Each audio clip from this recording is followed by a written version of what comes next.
ਸਤਿ ਸ਼੍ਰੀ ਅਕਾਲ। ਤੁਸੀਂ ਜੁੜੇ ਹੋਏ ਹੋ ਪੰਜਾਬੀ ਰੇਡੀਓ ਯੂਐਸਏ ਦੇ ਨਾਲ ਤੇ ਮੈਂ ਹਾਂ ਪ੍ਰਵੀਨ ਸ਼ਰਮਾ ਲੈ ਕੇ ਹਾਜ਼ਰ ਹਾਂ program update Canada. Punjabi radio USA ਦਾ ਇਹ ਪ੍ਰੋਗਰਾਮ ਜਿਸ ਦੇ ਵਿੱਚ ਕੈਨੇਡਾ ਦੇ ਨਾਲ ਜੁੜੀਆਂ ਖਬਰਾਂ ਤੋਂ ਤੁਹਾਨੂੰ ਜਾਣੂ ਕਰਵਾਇਆ ਜਾਏਗਾ। ਪੰਜਾਬੀ ਰੇਡੀਓ ਯੂਐਸਏ ਦੇ ਇਸ ਪ੍ਰੋਗਰਾਮ ਨੂੰ ਤੁਸੀਂ ਸੋਸ਼ਲ ਮੀਡੀਆ ਪਲੇਟਫਾਰਮਸ ਤੇ ਵੀ ਸੁਣ ਦੇਖ ਸਕੋਗੇ ਤੇ ਇਹ ਪ੍ਰੋਗਰਾਮ ਹਰ ਰੋਜ਼ 1 ਵਜੇ ਦੁਪਹਿਰ ਨੂੰ ਤੁਹਾਡੀ ਕਚਹਿਰੀ ਦੇ ਵਿੱਚ ਤੁਹਾਡੇ ਰੂਬਰੂ ਕੀਤਾ ਜਾਇਆ ਕਰੇਗਾ। ਇਸ ਪ੍ਰੋਗਰਾਮ ਦੇ ਵਿੱਚ ਅਸੀਂ ਕੋਸ਼ਿਸ਼ ਕਰਾਂਗੇ ਕਿ ਕੈਨੇਡਾ ਤੋਂ ਜਿੰਨੀਆਂ ਵੀ ਅਹਿਮ ਖਬਰਾਂ ਨੇ, ਖਾਸ ਕਰਕੇ ਪੰਜਾਬੀ ਭਾਈਚਾਰੇ ਨਾਲ ਜੁੜੀਆਂ ਤੇ ਹੋਰ ਸਰਕਾਰ ਦੀ ਪਾਲਿਸੀਜ਼ ਦੇ ਨਾਲ ਜੁੜੀਆਂ ਖਬਰਾਂ ਤੋਂ ਤੁਹਾਨੂੰ ਰੂਬਰੂ ਕਰਵਾਇਆ ਜਾਵੇ। ਤੇ ਇਹਨਾਂ ਖਬਰਾਂ ਦੀ ਸ਼ੁਰੂਆਤ ਕਰਨ ਤੋਂ ਪਹਿਲਾਂ ਨਜ਼ਰ ਮਾਰਦੇ ਹਾਂ ਇਸ ਪ੍ਰੋਗਰਾਮ ਦੇ ਸਪਾਂਸਰਸ ਦੇ ਉੱਤੇ, ਖਾਲਸਾ ਇੰਸ਼ੋਰੈਂਸ ਏਜੰਸੀ ਵਾਲੇ, ਜਿਨ੍ਹਾਂ ਤੋਂ ਤੁਸੀਂ ਹਰ ਤਰੀਕੇ ਦੀ ਇੰਸ਼ੋਰੈਂਸ ਲੈ ਸਕਦੇ ਹੋ। ਕਵਰਡ ਕੈਲੀਫੋਰਨੀਆ ਤੇ ਬਾਮਾ ਕੇਅਰ ਬਾਬਤ ਅਮਰੀਕਾ ਭਰ ਦੇ ਵਿੱਚ ਸੇਵਾਵਾਂ ਦਿੰਦੇ ਨੇ। ਪਾਲਿਸੀਜ਼ ਦੇ ਵਿੱਚ ਕੋਈ ਵੀ ਤਰ੍ਹਾਂ ਦਾ ਚੇਂਜ ਕਰਾਉਣਾ ਤਾਂ ਅੱਜ ਹੀ ਡਾਇਲ ਕਰੋ 408-272-2500। ਟਰਕੀਆਨਾ ਇਮੀਗ੍ਰੇਸ਼ਨ ਲਾ ਫਰਮ ਵਾਲੇ, ਜੇ ਟਰਕੀਆਨਾ ਇਮੀਗ੍ਰੇਸ਼ਨ ਬਾਬਤ ਤੁਹਾਡਾ ਕੋਈ ਸਵਾਲ ਹੈ, ਕੋਈ ਸਲਾਹ ਕਰਨੀ ਹੈ ਤਾਂ ਟੌਰਨੀ ਟਰਕੀਆਨਾ ਦੇ ਨਾਲ ਤੁਸੀਂ 415-909-0503 ਤੇ ਗੱਲ ਕਰ ਸਕਦੇ ਹੋ। ਜੱਸੀ ਗਿੱਲ ਬੇਕਰਸਫੀਲਡ ਤੋਂ, ਬੂਟਾ ਸਿੰਘ ਰਾਣੀਪੁਰ ਫ੍ਰੈਜ਼ਨੋ ਤੋਂ, ਇਹਨਾਂ ਸਾਰੇ ਹੀ ਸਪਾਂਸਰ ਦਾ ਬਹੁਤ ਬਹੁਤ ਧੰਨਵਾਦ। ਤੇ ਜੇਕਰ ਤੁਸੀਂ ਵੀ ਇਸ ਪ੍ਰੋਗਰਾਮ ਨੂੰ ਸਪਾਂਸਰ ਕਰਨਾ ਚਾਹੁੰਦੇ ਤਾਂ ਸਟੂਡੀਓ ਦਾ ਨੰਬਰ ਹੈ 408-272-5200। ਖਬਰਾਂ ਦੀ ਸ਼ੁਰੂਆਤ ਕਰਦੇ ਹਾਂ। ਹੈਲੀਫੈਕਸ ਰੀਜਨਲ ਪੁਲਿਸ ਇੱਕ ਮਾਮਲੇ ਨੂੰ ਇਨਵੈਸਟੀਗੇਟ ਕਰ ਰਹੀ ਹੈ ਜਿਸ ਦੇ ਵਿੱਚ ਇੱਕ ਔਰਤ ਨੂੰ ਹਸਪੀਟਲਾਈਜ਼ ਕਰਵਾਇਆ ਗਿਆ। ਉਹਨੂੰ ਕਾਫੀ ਸੱਟਾਂ ਲੱਗੀਆਂ ਸਨ, ਇੱਕ ਹੈਡ ਇੰਜਰੀ ਵੀ ਆਈ ਆ ਉਹਨੂੰ, ਜਦੋਂ ਉਹ ਡੈਡ ਮਾਊਥ ਇਲਾਕੇ ਦੇ ਵਿੱਚ ਇੱਕ ਬੈਂਕ ਦੇ ਵਿੱਚ ਪੈਸੇ ਜਮ੍ਹਾਂ ਕਰਵਾਉਣ ਗਈ ਸੀ।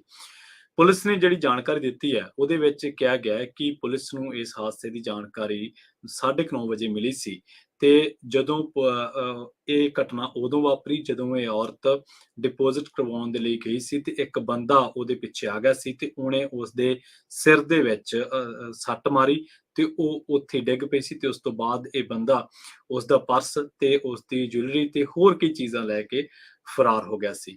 ਪੁਲਿਸ ਨੇ ਆਸ-ਪਾਸ ਦੇ ਇਲਾਕੇ ਦੇ ਵਿੱਚ ਲੋਕਾਂ ਨੂੰ ਇਹ ਗੱਲ ਕਹੀ ਹੈ ਕਿ ਕਿਸੇ ਨੇ ਵੀ ਇਸ ਘਟਨਾ ਨੂੰ ਦੇਖਿਆ ਜਾਂ ਉਹਨਾਂ ਦੇ ਕੋਲੇ ਕਿਸੇ ਤਰ੍ਹਾਂ ਦੀ ਵੀਡੀਓ ਹੈ ਤਾਂ ਉਹ ਇਹਨਾਂ ਚੀਜ਼ਾਂ ਨੂੰ ਪੁਲਿਸ ਦੇ ਨਾਲ, ਅਥਾਰਟੀਜ਼ ਦੇ ਨਾਲ ਸਾਂਝੀਆਂ ਜ਼ਰੂਰ ਕਰੇ।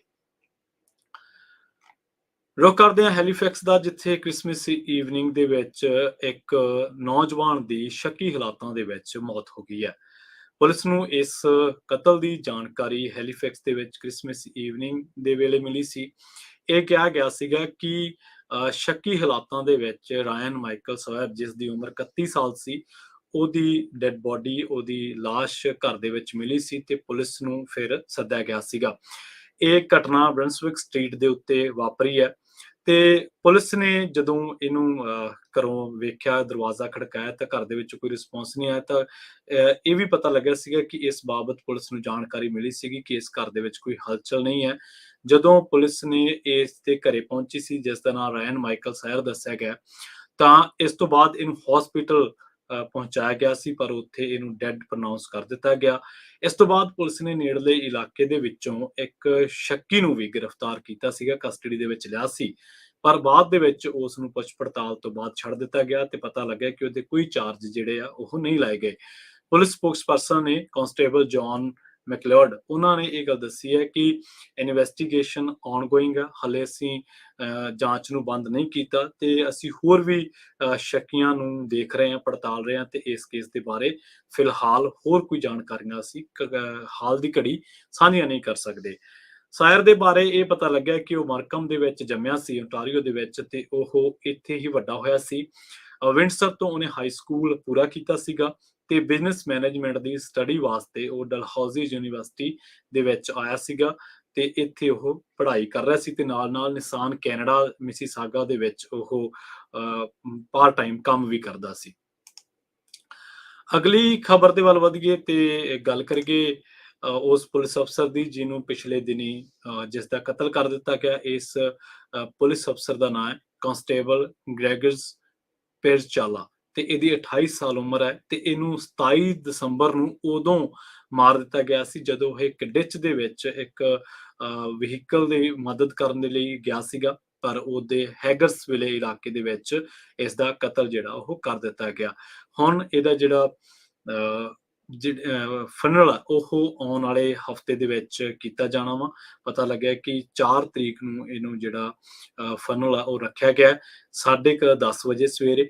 ਤੇ ਪਰ ਇਹ ਹੈ ਕਿ ਦੋ ਜਣਿਆਂ ਨੂੰ, ਜਿਨ੍ਹਾਂ ਦਾ ਨਾਮ ਰੈਂਡਲ ਮੈਕਕੈਂਜੀ ਹੈ, 25 ਸਾਲ ਉਹਦੀ ਉਮਰ ਹੈ, ਤੇ ਸਟੀਵਰਟ ਸਪੈਰੀ ਜਿਹਦੀ ਉਮਰ 30 ਸਾਲ ਹੈ, ਇਹਨਾਂ ਨੂੰ ਇਸ ਕਾਂਸਟੇਬਲ ਦੇ ਸ਼ੱਕ ਦੇ ਵਿੱਚ ਗ੍ਰਿਫਤਾਰ ਕੀਤਾ ਗਿਆ ਤੇ ਪਤਾ ਲੱਗਿਆ ਕਿ ਹੁਣ ਇਹਨਾਂ ਦੇ ਫਸਟ ਡਿਗਰੀ ਜਿਹੜੇ ਮਰਡਰ ਦੇ ਚਾਰजेस ਆ ਉਹ ਲਾ ਦਿੱਤੇ ਗਏ ਆ।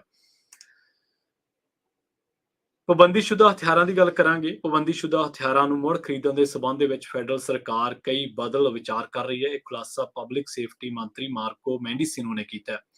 ਜ਼ਿਕਰਯੋਗ ਹੈ ਕਿ ਫੈਡਰਲ ਸਰਕਾਰ ਨੇ AR-15 ਤੇ ਰੂਗਨ ਮਿਨੀ 14 ਸਮੇਤ ਹਥਿਆਰਾਂ ਦੇ 1500 ਮਾਡਲ ਦੇ ਉੱਤੇ ਪਾਬੰਦੀ ਲਾ ਦਿੱਤੀ ਸੀ।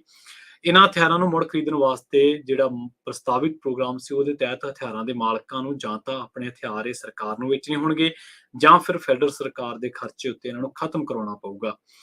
ਇਸੇ ਦੌਰਾਨ ਪਤਾ ਲੱਗਿਆ ਕਿ the Canadian associations of chiefs of police ਵੱਲੋਂ ਲਿਬਰਲ ਸਰਕਾਰ ਨੂੰ ਇਹ ਬੇਨਤੀ ਕੀਤੀ ਗਈ ਹੈ ਕਿ ਇਸ ਕੰਮ ਨੂੰ ਸਿਰੇ ਚੜਾਉਣ ਦੇ ਲਈ ਕਿਸੇ ਹੋਰ ਆਰਗੇਨਾਈਜੇਸ਼ਨ ਜਾਂ ਕਿਸੇ ਹੋਰ ਪੁਲਿਸ ਕਾਨੂੰਨ ਜਿਹੜਾ ਉਹਨਾਂ ਦੀ ਮਦਦ ਲਈ ਜਾਵੇ, ਮੇਲ ਸੇਵਾਵਾਂ ਦੀ ਮਦਦ ਲਈ ਜਾਵੇ ਤੇ ਪੁਲਿਸ ਜਿਹੜੀ ਆ ਉਹ ਕਾਨੂੰਨ ਤੋੜਨ ਵਾਲਿਆਂ ਦੇ ਨਾਲ ਸਰਹੱਦੀ ਅਖੰਡਤਾ ਨੂੰ ਤੋੜਨ, ਸਮਗਲਿੰਗ ਕਰਨ ਵਾਲੇ ਜੁਰਮਾਂ ਨੂੰ ਅੰਜਾਮ ਦੇਣ ਵਾਲਿਆਂ ਉੱਤੇ ਆਪਣਾ ਧਿਆਨ ਕੇਂਦਰਿਤ ਕਰ ਸਕੇ।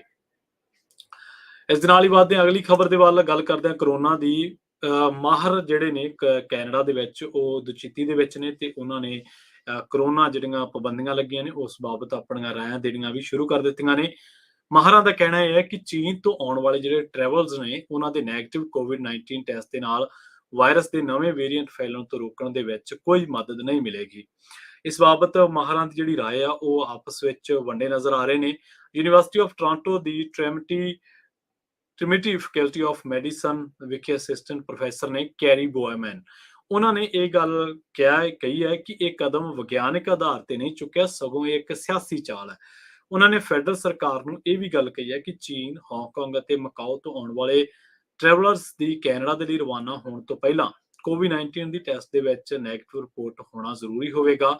ਇਹ ਵੀ ਆਖਿਆ ਗਿਆ ਕਿ ਨਿਯਮ 5 ਜਨਵਰੀ ਤੋਂ ਸ਼ੁਰੂ ਹੋਣਾ ਤੇ ਇਸ ਦੇ ਲਈ ਇਹਨਾਂ ਤਿੰਨਾਂ ਦੇਸ਼ਾਂ ਤੋਂ ਆਉਣ ਵਾਲੇ 2 ਸਾਲ ਜਾਂ ਇਸ ਤੋਂ ਵੱਧ ਉਮਰ ਦੇ ਸਾਰੇ ਟਰੈਵਲਰਸ ਦੇ ਲਈ ਇਹ ਟੈਸਟ ਕਰਾਉਣਾ ਲਾਜ਼ਮੀ ਹੋਵੇਗਾ। ਬੋਮੈਨ ਇਸ ਵੇਲੇ ਜੋ ਕਿ ਬਾਇਓ ਐਥਿਕਸ ਅਤੇ ਗਲੋਬਲ ਹੈਲਥ ਪੜ੍ਹਾਉਂਦੇ ਨੇ, ਉਹਨਾਂ ਨੇ ਆਖਿਆ ਕਿ ਚੀਨ ਦੇ ਵਿੱਚ ਇਸ ਸਮੇਂ ਜਿਹੜਾ ਓਮਿਕਰੋਨ ਦਾ ਜਿਹੜਾ ਵੇਰੀਐਂਟ ਸਰਕੂਲੇਟ ਕਰ ਰਿਹਾ, ਇਸ ਦੇ ਬਾਰੇ ਕੋਈ ਜਾਣਕਾਰੀ ਨਹੀਂ ਹੈ ਤੇ ਇਹ ਜਿਹੜੇ ਫੈਸਲੇ ਲਏ ਜਾ ਰਹੇ ਨੇ ਇਹਨਾਂ ਦੇ ਪਿੱਛੇ ਕੋਈ ਵਿਗਿਆਨਿਕ ਰੀਜ਼ਨ ਵੀ ਨਹੀਂ ਹੈ। ਤੇ ਆਪਾਂ ਜਾਂਦਿਆਂ ਦੀ ਗੱਲ ਕਰਦੇ ਹਾਂ ਟੋਰਾਂਟੋ ਦੇ ਨਾਲ ਜੁੜੀਆਂ ਕੁਝ ਅਹਿਮ ਖਬਰਾਂ ਦੇ ਬਾਰੇ। ਟੋਰਾਂਟੋ ਦੇ ਵਿੱਚ ਲੰਘੀ ਰਾਤ ਇੱਕ ਹਾਦਸਾ ਵਾਪਰਿਆ ਸੀ। ਤੇਜ਼ ਰਫ਼ਤਾਰ ਗੱਡੀ ਪਲਟੀ ਸੀ ਜਿਸ ਦੇ ਵਿੱਚ ਇੱਕ ਹਲਾਕ ਹੋ ਗਿਆ ਤੇ ਇੱਕ ਜ਼ਖਮੀ ਦੱਸਿਆ ਗਿਆ। ਪੁਲਿਸ ਤੋਂ ਜਿਹੜੀ ਜਾਣਕਾਰੀ ਮਿਲੀ ਹੈ ਉਹ ਇਹ ਮਿਲੀ ਹੈ ਕਿ ਫਰੂਟਲੈਂਡ ਰੋਡ ਉੱਤੇ ਕੁਈਨਸ ਐਲਿਜ਼ਾਬੈਥ ਵੇ ਉੱਤੇ ਇਹ ਹਾਦਸਾ ਵਾਪਰਿਆ ਤੇ ਕਈ ਸਾਰੀਆਂ ਲੇਨਸ ਜਿਹੜੀਆਂ ਕਿ QEW ਦੀਆਂ ਜਾ ਰਹੀਆਂ ਸੀਗੀਆਂ ਉਹਨਾਂ ਨੂੰ ਬੰਦ ਕਰਨਾ ਪਿਆ ਤੇ ਇੱਕ ਵੀਡੀਓ ਜਿਹੜੀ ਕਿ ਓਨਟਾਰੀਓ ਪ੍ਰੋਵਿੰਸ਼ੀਅਲ ਪੁਲਿਸ ਵੱਲੋਂ ਜਾਰੀ ਕੀਤੀ ਗਈ ਹੈ ਤੇ ਉਹਦੇ ਵਿੱਚ ਸਾਰਜੈਂਟ ਕੈਰੀ ਸ਼ਮਿਡਟ ਇਹ ਦੱਸ ਰਹੇ ਨੇ ਕਿ ਇਹ ਡਰਾਈਵਰ ਬਹੁਤ ਹੀ ਤੇਜ਼ ਰਫ਼ਤਾਰ ਦੇ ਨਾਲ ਗੱਡੀ ਚਲਾ ਰਿਹਾ ਸੀਗਾ।